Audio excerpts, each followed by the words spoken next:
Greetings and salutations. It is I, Mr. Nothing, the museum curator of the weird and the strange, and the host who might be a ghost. Well, at least that's what it says on my driver's license. Welcome back to Around the Weird, a booktube channel where I talk about all the unusual literature that I have found in my travels. Today, it is another Poetry Thursday, another great day to talk about wonderful poetry that I have encountered in the depths of my own despair, sometimes in the heights of my happiness. So let's talk about some good poetry. Today, I wanted to talk about another confessionalist poet. Confessionalists were known for talking about pretty personal topics like drug abuse, depression, their personal histories, abuse, stuff like that. I've always been drawn to that because it felt real, and it brought a different element to poetry that I hadn't experienced with other poets, especially when I first sort of encountered the confessionalist style. So today I wanted to talk about a poem that focuses on identity theft, of all things. So I wanted to talk about a poem by W.D. Snodgrass. Specifically, I wanted to talk about his poem, Who Steals My Good Name, which is a pretty interesting and funny and self-deprecating kind of poem. For those who don't know about W.D. Snodgrass, he's one of the bigger dudes in the confessionalist style, although I'm not as familiar with him as I am with Ted Hughes and Sylvia Plath and Sexton, all those poets, which is interesting. Because he's so at the focus that I haven't really heard of his poems, is a bit of a little minor crime. W.D. Snodgrass, the dude who looks like Santa Claus a little bit. Something interesting is that he went to the University of Iowa in his education, which, as someone who went to Iowa State University, is admirable, but he's also scum because rival schools and whatnot. So he published a lot of work, and there was a lot of critical praise for him. But also he found a lot of just general bad criticism where people were like, this isn't very good. And so among his peers, he's not as well received, but I guess with the benefit of hindsight, people have said, oh, well, his work is pretty good.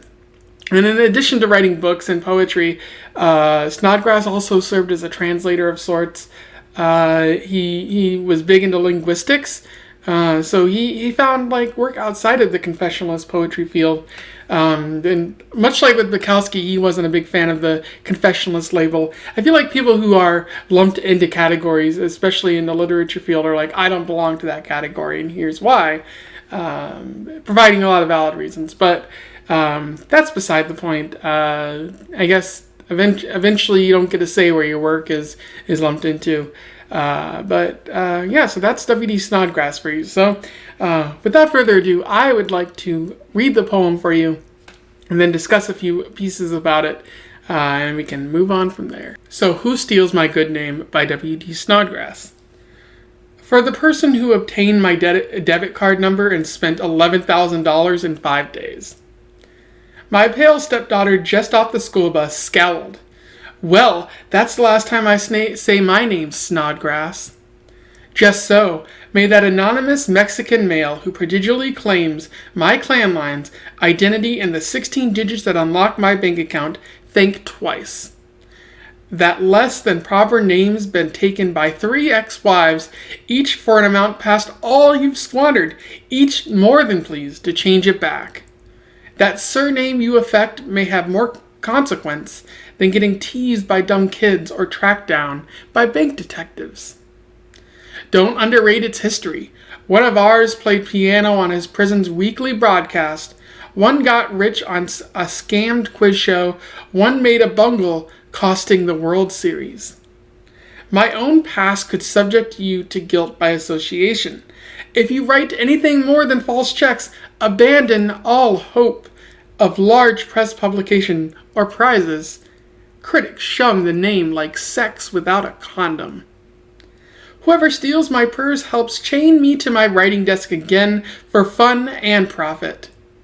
So take thanks with my curse. May your pen name help send you to your pen. And so that was Who Steals My Good Name by W.D. Snodgrass. A pretty interesting poem. The first thing that I noticed when I read it was the self-deprecation, the personal criticism on his part. That might be a little bit serious, or might just be played for laughs. So like the first place you see it is like, you better, like he says, think twice.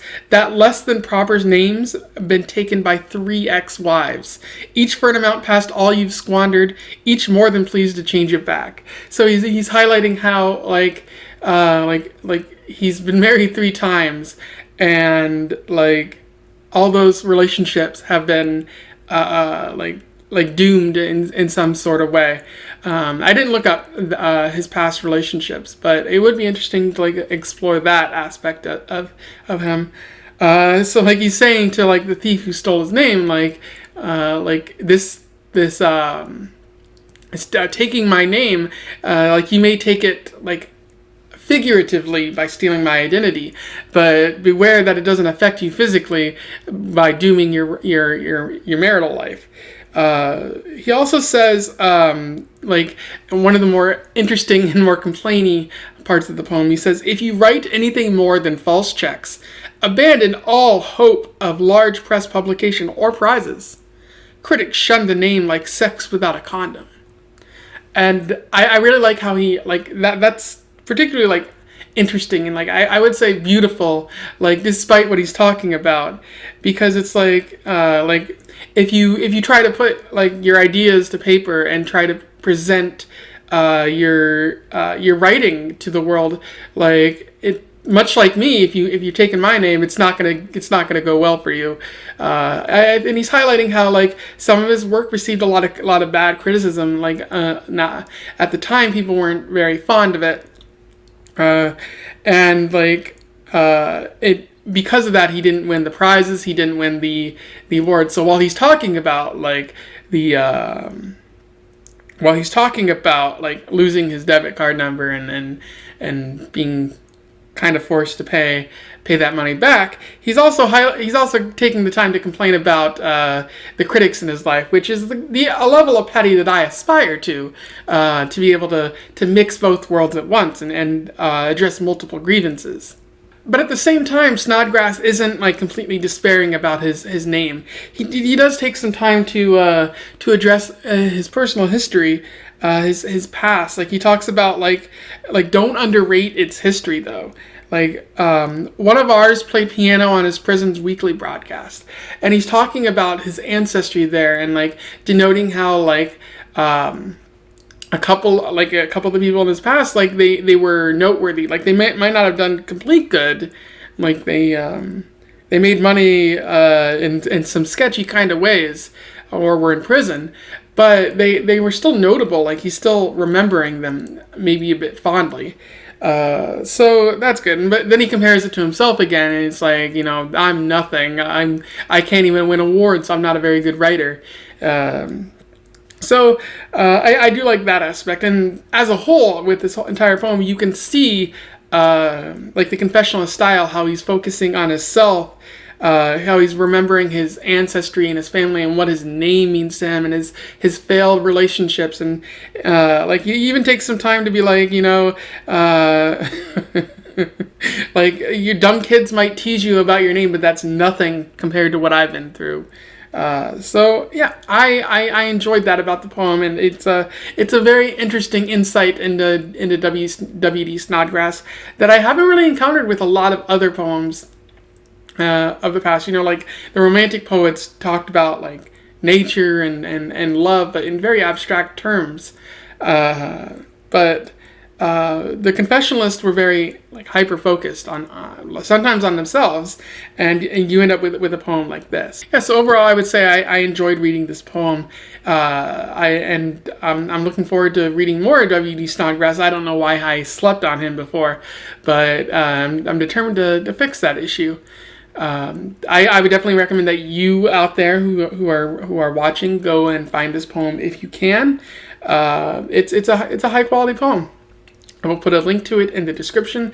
Read it and then comment on what you thought of it, or if you disagree with my interpretation of the poem. I would love to hear from you and have a conversation. Otherwise, don't forget to like, share, and subscribe so that other people may discover the joys of Poetry Thursday. And until then, I wish you the best of luck in your weird travels. Farewell, and don't let anyone steal your identity.